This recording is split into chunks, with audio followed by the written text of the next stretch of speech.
আসসালামু আলাইকুম। তোয়াজ মম চ্যানেল থেকে আমি সুমনা সিদ্দিকা আপনাদের আরও একবার স্বাগত জানাই আমার এই ছোট্ট চ্যানেলে। কাছে কিংবা দূরে, দেশ এবং দেশের বাইরে যে যেখান থেকে আমার আজকের ভিডিওটা দেখছেন, আশা করছি আল্লাহর অশেষ রহমতে সবাই ভালো আছেন এবং সুস্থ আছেন। সেই সাথে আমরাও আলহামদুলিল্লাহ ভালো আছি। আপনারা যারা আমার গত ভিডিওগুলো দেখেছেন তারা তো জানেন যে ভাগ্নির বিয়ের উদ্দেশ্যে আমরা বাড়িতে এসেছি, আর একের পরে এক কিন্তু অনুষ্ঠানগুলো কমপ্লিট হয়ে গেছে। ফাইনালি আজকে বিয়ের অনুষ্ঠান হচ্ছে আর কি। তো বাবুর্চি এসেছে রান্না করার জন্য, বাসার সবার জন্য সকালবেলা সকালের নাস্তা হিসেবে খিচুড়ি রান্না করছে, গরুর মাংস দিয়ে খিচুড়ি।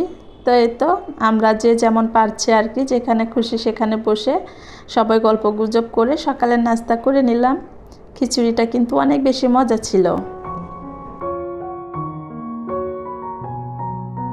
সকালে নাস্তা খাওয়া শেষ করে বাইরে এসে একটু উকিঝুঁকি দিচ্ছি বিয়ের রান্না কত দূর চলছে সেটা দেখার জন্য।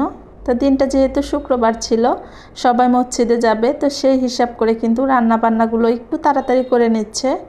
তো প্রায় শেষের দিক রান্না। এখানে মাংস রান্না হয়ে গেছে, সেই সাথে মুরগির রোস্টের জন্য মুরগি ফ্রাই করে নিচ্ছে। তো এখানে সব আর কি মশলা যেগুলো থাকে সেগুলো ভিতর থেকে রেডি করে দিচ্ছে, আর ওনারা কিন্তু এভাবে সাজিয়ে রেখেছে। রোস্টের জন্য এখানে মুরগিগুলো কিন্তু ভেজে নিচ্ছে। আমাদের দেশীয় বিয়েতে যে সব আয়োজন চলে সেগুলো আমি আপনাদের সাথে সঠিকভাবে শেয়ার করতে পারিনি। খাওয়ার সময় আমি একদমই ভুলে গিয়েছিলাম, যার জন্য আর কোনো রেকর্ড করা হয়নি। তো এখানে আমি মুখে বলে দিচ্ছি আমাদের অঞ্চলে বিয়েতে কি কি আয়োজন থাকে। অঞ্চল ভেদে এক এক অঞ্চলে এক এক রকমের আয়োজন থাকে, তবে আমাদের দেশে থাকে গরুর মাংস ভুনা, সেই সাথে খাসির মাংস, রোস্ট, তারপর থাকে মাছ ভাজি, কলিজা দিয়ে বুটের ডাল, ডিম সিদ্ধ করার পরে ভেজে দেওয়া হয়, তারপর দই মিষ্টি থাকে, সাথে থাকে পোলাও। এই তো এতটুকুই আমাদের আয়োজনে থাকে। কেউ যদি চায় হয়তো এর থেকে বেশিও করে। এখানে বরের জন্য বর প্লেট সাজানো হচ্ছে। তো এরপরে আমি আর বিয়ের কোনো ভিডিও ক্লিপস নিইনি। তো আপনারা সবাই কিন্তু আমার ভাগ্নি সেই সাথে ওর হাজব্যান্ডের জন্য দোয়া করবেন, ওদের দাম্পত্য জীবন যেন সুখের হয়, দুজনে যেন সুখে শান্তিতে আজীবন কাটিয়ে দিতে পারে, এই দোয়া করবেন ওদের জন্য। এটা ছিল পরের দিন সকালবেলা।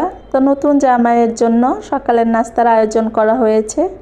এখানে ছিল তেলের পিঠা, পরোটা, সেই সাথে ডিম ভাজি, লাচ্চা সেমাই, মিষ্টি, খাসির মাংস, গরুর মাংস, তার সাথে ছিল আলু ভাজি, খিচুড়িও ছিল।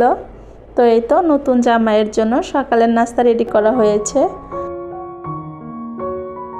নতুন জামাইয়ের নাস্তার আয়োজনের মধ্য দিয়েই আমি আমার আজকের ভিডিওটা শেষ করছি। দেখা হবে পরবর্তীতে নতুন কোনো ভিডিওর সাথে।